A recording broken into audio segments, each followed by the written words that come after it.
So Karoline Leavitt slams Jill Biden and says she's still lying.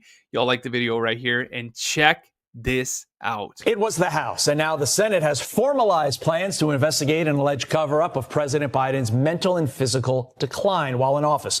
House Oversight has already called on several high-ranking staffers to testify, but the White House says there's someone else Americans need to hear from. You cannot have occur in our country what the Democrats let happen, and not just the Democrats, operatives, media personalities, all working together to cover up the fact that Joe Biden was not mentally capable, not mentally fit to run the country. I think, frankly, the former First Lady should certainly speak up. She's still lying to the American people. She still thinks the American public are so stupid that they're going to believe her lies. And frankly, it's insulting, and she needs to answer for it. Fox News contributor Joe Concha joins us now. Joe, good morning to you. I mean, we all remember after the debate, Jill Biden saying, didn't Joe do so well? He answered all the questions. I mean, to get her to testify, they'd have to subpoena her. I don't know if they'd take that step. I could potentially see them doing that. Right. She could ignore it.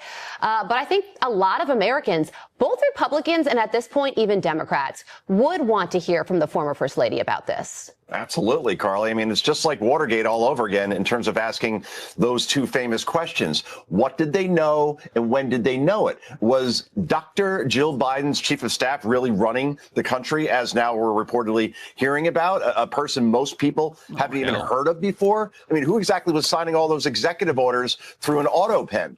Jill Biden, Hunter Biden, Karine Jean-Pierre, Jen Psaki, Ron Klain, Susan Rice, Anita Dunn, Tony Blinken, Jake Sullivan, anyone who is close to this president during his presidency needs to go to Capitol Hill and be held accountable. And I'll just be interested to see if this is going to get the kind of coverage such hearings deserve from ABC, CBS, NBC, CNN, MSNBC. Regardless, the Democratic Party really wants this to go away and not be a topic anymore. Jake Tapper and Alex Thompson are now on day 128 of this book tour, where it seems like every day you see an interview from them, and everybody's talking about this, even though we've been talking about it for years on this network. So, yeah, the Biden presidency, Democrats wanted to go away, especially this attempted cover-up that played out in front of us for 4 years. And this is going to hurt the Democratic brand, not just in the near future, but I think for a very long time, because who could really trust anything that comes out of this party ever again? Well, Joe, I'm glad you mentioned the book tour that never seems to end, and Alex Thompson, because we have another day and we have a new set of excuses as to why they missed the story. Listen.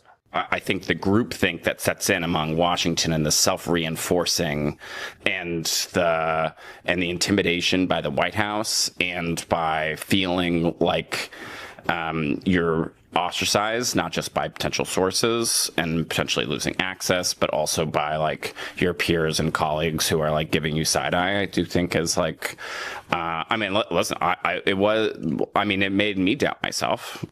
Look, Joe, I'm not saying that what he said was wrong, but does what he said justify basically all media besides Fox and a few others ignoring the story while it was happening?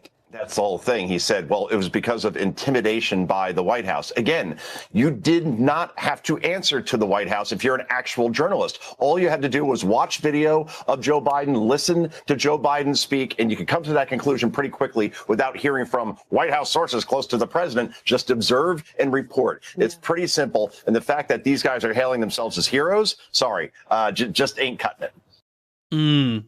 Y'all, let me know what you think in the comments. Make sure you like the video. I'll see you on the next one.